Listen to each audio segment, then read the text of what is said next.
नमस्कार. आज आपण एका खूप सुंदर आणि तितक्याच महत्वाच्या विचारावर बोलणार आहोत.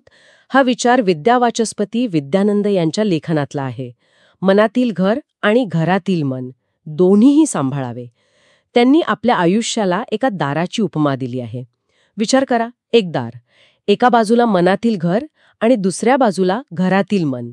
आणि ते म्हणतात की या दोन्हीमध्ये जेव्हा आपण समतोल साधतो तेव्हाच खरं समाधान मिळतं, शांती मिळते. तर आज आपण हेच समजून घेणार आहोत की ही दोन घरं म्हणजे नेमकं काय, त्यांचं स्वरूप काय आहे आणि हे बॅलन्स, हे संतुलन साधणं इतकं महत्वाचं का आहे आपल्या जगण्यासाठी. चला तर मग जरा खोलात शिरूया. सुरुवात करूया पहिल्या घरापासून, मनातील घर. काय वाटतं तुम्हाला, हे काय आहे नेमकं? हे म्हणजे आपलं आतलं जग, नाही का? आपलं मन, आपले विचार, भावना, आशा, आकांक्षा, स्वप्न या सगळ्यांचं एक अदृश्य घर. आणि आपण रोजच्या अनुभवांनी, कधी यश, कधी अपयश, आठवणी, कधी कधी भीती, या सगळ्यांनी हे घर कळत नकळत सजवत असतो किंवा खरं तर घडवत असतो. याचं बरंचसं नियंत्रण आपल्याकडे असतं. म्हणजे आपण कोणत्या विचारांना जागा देतोय, कोणत्या भावनांना, यावरच तिथलं वातावरण अवलंबून आहे, नाही का? आता समजा आपण सतत नकारात्मक विचार केले, शंका, राग, मत्सर, असमाधान यांनाच वाढवलं तर आतून सगळं अंधारून येईल, एक प्रकारची घुसमट होईल त्या घरात. पण याउलट जर आपण प्रेम, करुणा, कृतज्ञता, क्षमा, सहनशीलता असे सकारात्मक दिवे लावले तर हेच घर कसं अगदी उजळून निघेल. आणि हे फक्त आपलं मन चांगलं ठेवण्यापुरतं नाहीये, हां, त्याचा परिणाम आपल्या एकूण मानसिक स्थितीवर होतो, अगदी आपल्या निर्णयांवर, आपल्या आरोग्यावर सुद्धा.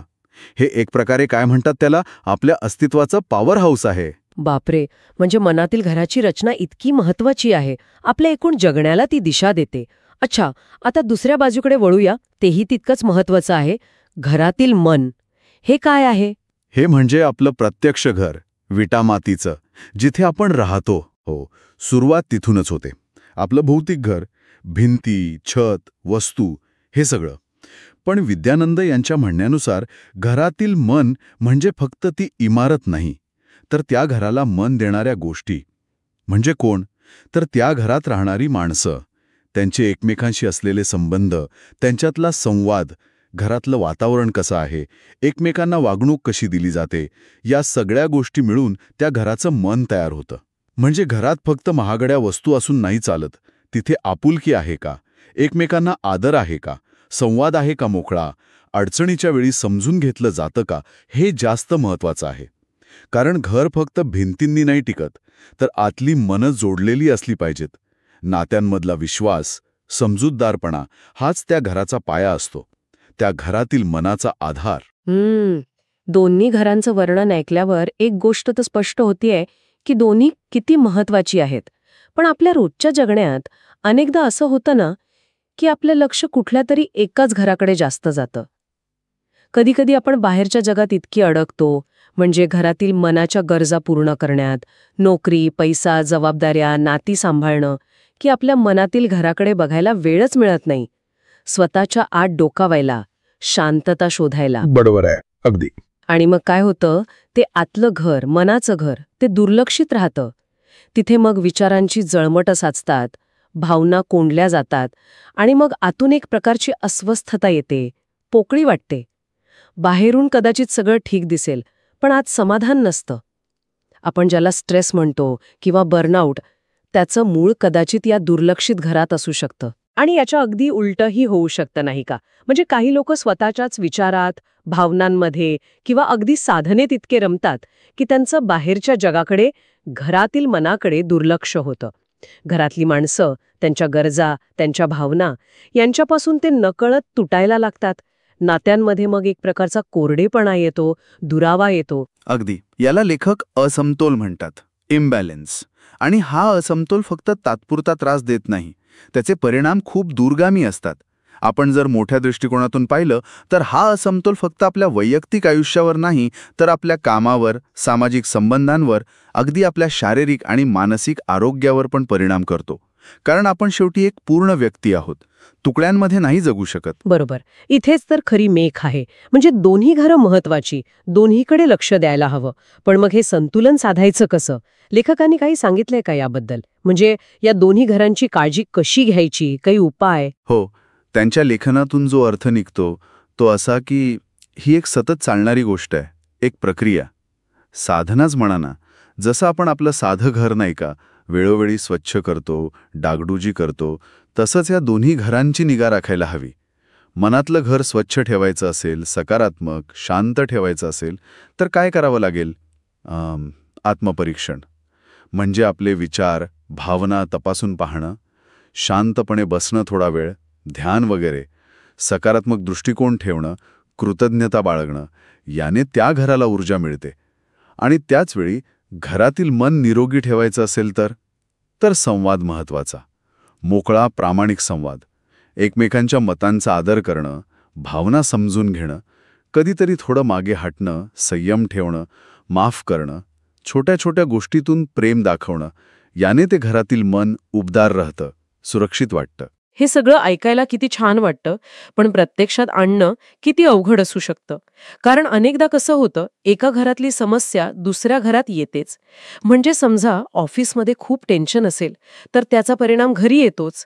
चिडचिड होते, संवाद बिघडतो, घरातील मन खराब होतं. आणि घरात जर सतत अशांतता असेल, वाद असतील, तर त्याचं सावट आपल्या मनातील घरावर पडणारच. आपण अस्वस्थ होतो, कामात लक्ष लागत नाही. ही दोन्ही घरे इतकी जोडलेली आहेत एकमेकांशी. अगदी बरोबर. आणि म्हणूनच लेखक म्हणतात की दोन्हीची काळजी घेणं ही काही निवड नाहीये, ती गरज आहे. They are interdependent. ही दोन्ही घरं एकमेकांना आरसा दाखवतात असं समजा. जर मनातील घर अस्वस्थ असेल, नकारात्मक असेल, तर बाहेर तुम्ही कितीही चांगलं वागायचा प्रयत्न करा, कुठेतरी ती अस्वस्थता दिसणारच. कदाचित तुमच्या बोलण्यातून, वागण्यातून, नकळतपणे. आणि तसंच जर घरातील वातावरण सतत तणावाचं असेल, असुरक्षित वाटत असेल, तर आतून म्हणजे मनातील घरात खरी शांतता मिळणं खूप कठीण आहे. ती बाहेरची अशांती आत झिरपत राहते. म्हणूनच दोन्हीची काळजी घेणं म्हणजे एकाच नाण्याच्या दोन बाजू सांभाळण्यासारखं आहे. हे सततचं काम आहे, एक जीवनशैली आहे. लेखकाच्या मते ही एक साधना आहे, जी रोज करायला हवी, जाणीवपूर्वक वेळ द्यायला हवा. यामुळे एक प्रश्न येतो मनात, की मग प्राधान्य कशाला द्यायचं? आधी मनातील घर सावरायचं की आधी घरातील मन? कारण दोन्ही एकदम सांभाळणं, विशेषतः जेव्हा दोन्हीकडे गडबड असेल, तेव्हा खूप कठीण वाटू शकतं. हा प्रश्न खूप स्वाभाविक आहे आणि महत्वाचा आहे. पण लेखकाच्या विचारांनुसार इथे आधी काय हा प्रश्नच नाहीये खरं तर. कारण दोन्ही इतकी एकमेकांवर अवलंबून आहेत की एकाला सुधारल्याशिवाय दुसऱ्यात पूर्ण सुधारणा होत नाही. आणि एकाकडे दुर्लक्ष केलं की त्याचा परिणाम दुसऱ्यावर होतोच.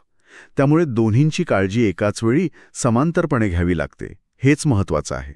कदाचित सुरुवात छोट्या पावलांनी करावी लागेल, थोडं आत्मचिंतन, थोडा घरातल्यांशी चांगला संवाद, असं करत हळूहळू बॅलन्स साधायचा प्रयत्न.